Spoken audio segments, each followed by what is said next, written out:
2024 June 18. Daily Bread Passage.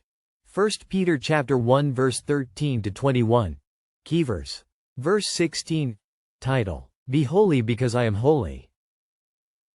Therefore, with minds that are alert and fully sober, set your hope on the grace to be brought to you when Jesus Christ is revealed at his coming. As obedient children, do not conform to the evil desires you had when you lived in ignorance. But just as he who called you is holy, so be holy in all you do. For it is written, Be holy, because I am holy. Since you call on a Father who judges each person's work impartially, live out your time as foreigners here in reverent fear. For you know that it was not with perishable things such as silver or gold that you were redeemed from the empty way of life handed down to you from your ancestors. But with the precious blood of Christ, a lamb without blemish or defect. He was chosen before the creation of the world, but was revealed in these last times for your sake. Through him you believe in God, who raised him from the dead and glorified him, and so your faith and hope are in God. In light of this living hope we have, Paul warned us, prepare for action, and be self-controlled.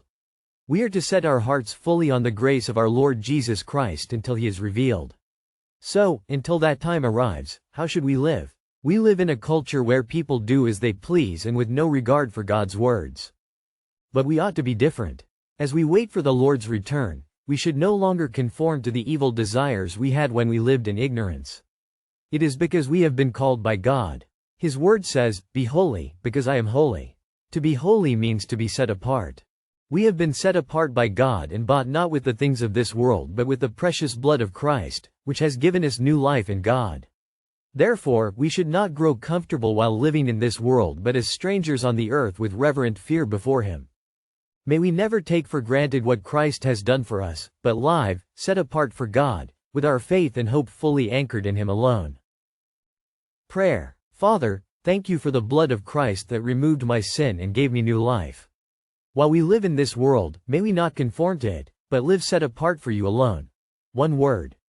Bought with the blood of Christ to be holy and set apart for God.